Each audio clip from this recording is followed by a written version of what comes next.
¿Sabías cómo era Móstoles a finales del siglo XVI? Las 39 respuestas dadas por el alcalde mayor Francisco de Prado, el rico pechero Pedro de Nieva y el hidalgo Francisco Negrete al cuestionario conocido como Relaciones topográficas de Felipe II, precisamente, tal día como hoy, 19 de enero de 1576, hace 450 años, nos permiten conocer muchos aspectos de nuestra villa en aquel lejano tiempo. Respecto al origen, referían los tres mostoleños que nuestra localidad es muy antigua, y su fundación no se sabe ni cuánto a qué se fundó, ni quién fue el fundador. Desconocían de dónde viene el topónimo Móstoles, pero sí que sabían que el núcleo urbano había estado ubicado más al este de donde lo estaba entonces, y tenían claro que había restos antiguos hacia el paraje de Cerro Prieto, al decir que se han hallado suelos hechos de argamasa de diversos colores y fuertes, lo que es sin duda una referencia a mosaicos de época romana.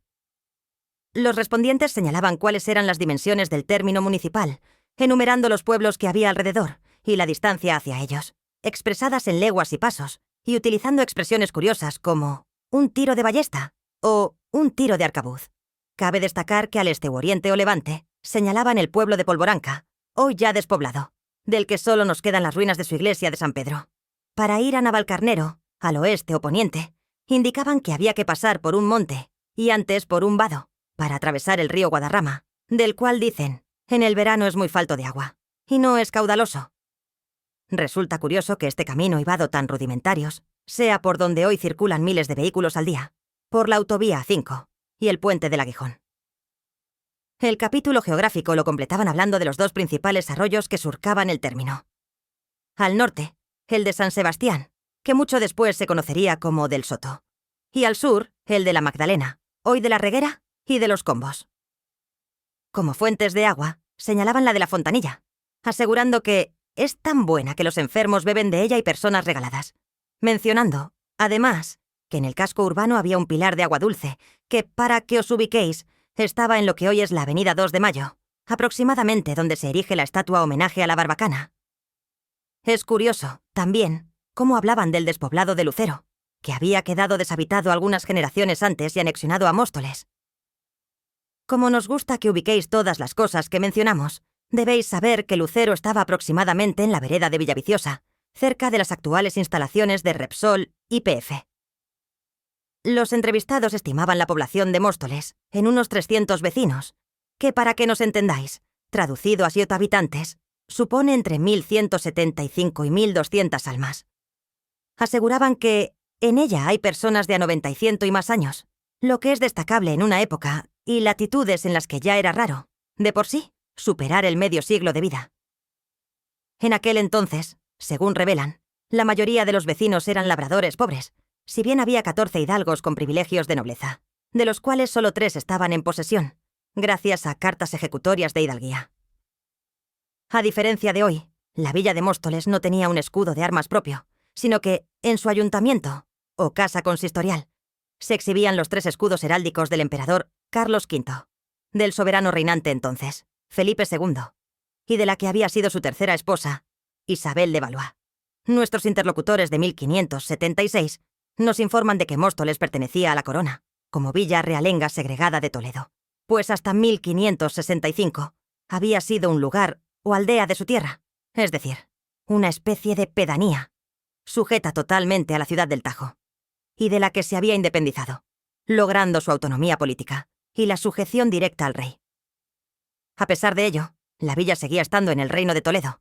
y aunque no lo dicen en estas respuestas, también en su provincia y partido, las cuales demarcaciones tenían entonces un carácter geográfico, militar y fiscal, y sus límites y extensión no tenían nada que ver con las actuales provincias. En lo religioso, quedaba circunscrita, también, al arzobispado de dicha ciudad. Con respecto a la administración local, el ayuntamiento de Móstoles estaba compuesto por una plantilla de cargos de naturaleza y nombramiento variados, mezclándose aquí antiguos derechos feudales con cargos de reciente privatización. Otros que siempre había nombrado el propio pueblo, y alguno de nueva aparición y que el privilegio de villazgo había otorgado a los mostoleños el derecho a nombrarlo. Así, el alcalde mayor llevaba apenas 10 años nombrándose de forma anual, y era una especie de juez que dirimía causas civiles en cuantías de hasta 10.000 maravedíes y determinadas causas criminales, pero cualquier apelación a un auto o sentencia suya, o las causas de mayor cuantía y cuestiones criminales graves pasaban a un tribunal superior, que era la Real Audiencia y Chancillería de Valladolid, aunque en las respuestas no reconoce que también podían pasar ante el corregidor de Toledo. Los 4 regidores estaban en ese momento en manos privadas, porque personas particulares habían comprado a la corona el derecho a nombrarlos a perpetuidad, aunque poco después volverían al erario público. Los cargos de nombramiento señorial eran 2 alcaldes ordinarios, 3 alguaciles y 5 escribanos, si bien en aquella época los mostoleños, por la fuerza de los hechos, estaban arrogándose, privilegio de villazgo mediante, el nombramiento de 2 alguaciles y un escribano del concejo. Por curiosidad, os contaremos que otros cargos que nombraba el propio pueblo, a través de un curioso sistema de cooptación, eran 2 alcaldes de la Santa Hermandad, cuadrilleros, cogedores y repartidores de los impuestos, los procuradores síndico y general, el receptor de penas de cámara, el mayordomo del dinero y el mayordomo del pan, y desde 1586, el receptor del pan y trigo del pósito. Aparte, el concejo subastaba todos los años, al mejor postor, la provisión de cargos como alcaide de la cárcel, pregonero y hospitalero, herrero, herrador, cirujano barbero, el fiel y los guardas del ganado de los vecinos y de los campos del término. Dicen de Prado, de Nieva y Negrete, que la dicha villa tiene privilegio para que no se le eche guía, si no fuese pasando por ella las personas reales, y no se guarda.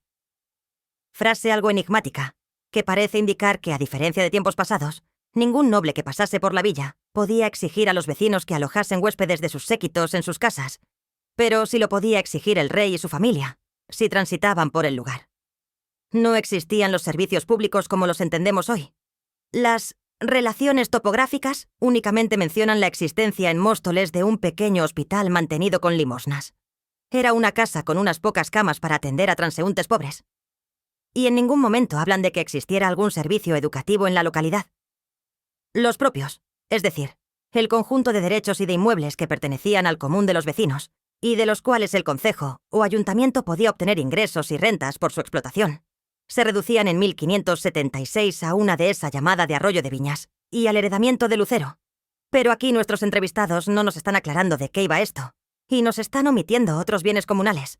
pues Lucero era un conjunto de terrenos agrícolas cerca del antedicho despoblado, cuya explotación había pasado, mediante la fórmula de enfiteusis, a labradores mostoleños, y el concejo solo hacía de intermediario, porque recaudaba el censo entre ellos para pagarle al nudo propietario, que eran los Luján. Aunque habla de El Visillo, al igual que el omitido término de las Carrasquillas, eran grandes territorios que habían pertenecido a los propios de Móstoles y que hacía pocos años se habían enajenado, divididos en numerosas parcelas de cultivo. Sobre El Visillo tenía Móstoles ciertos derechos de aprovechamiento de pastos y rastrojeras en una parte del término, que estaba aún en jurisdicción y alfoz de Segovia, ubicado entre el río Guadarrama y Navalcarnero, estando las Carrasquillas en los campos que hay hoy entre la autovía A5 y Parque Coimbra. En el ámbito económico, los interlocutores explicaban que, en Móstoles, se producían cereales en abundancia, como trigo, cebada, avena y centeno, destacando que en ellas se cogen muchos melones y muy buenos, de donde se provee la Villa de Madrid y Ciudad de Segovia, y otras partes, y también se coge mucha cantidad de algarrobas para el ganado vacuno y palomares, y lo mismo garbanzos. Ya hemos dicho que, en un pueblo agrícola como el que era nuestra villa, la mayoría de los habitantes eran campesinos. Para moler el grano de sus cereales, acudían a los 6 molinos que había en el vecino pueblo de Arroyomolinos, siendo aún visitables las ruinas de 4 de ellos. Se cazaban liebres y conejos, y de leña y madera se proveían de los alijares de Segovia. Pero, ojo, no es que los mostoleños se fueran al otro lado de la sierra de Guadarrama. Tan solo recorrían unos pocos kilómetros, porque en el alfoz segoviano llegaba hasta Navalcarnero.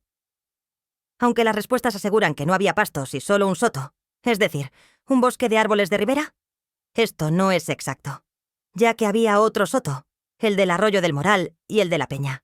y existían 4 prados comunales. El del Lucero, el de Valdegutiérrez, el de la Magdalena y el de Regordoño, aparte de un antiguo ejido, entonces dividido en eras para trillar las mieses de la cosecha en verano, el cual, en parte, se podía aprovechar para el pasto de ganado.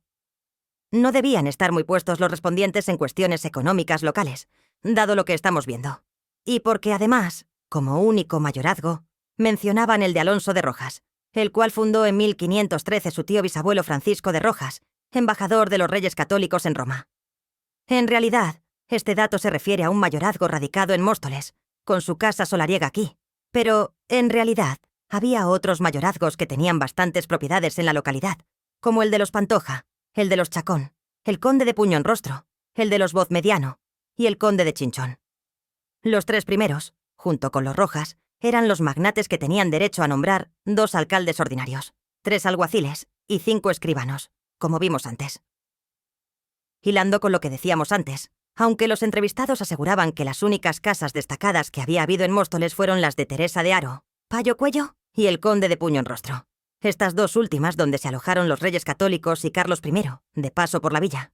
Y que ya no quedaba ninguna destacable en pie. Esto no parece cierto, ya que, como mínimo, seguía en pie la casa solariega de los Rojas, junto a la iglesia parroquial.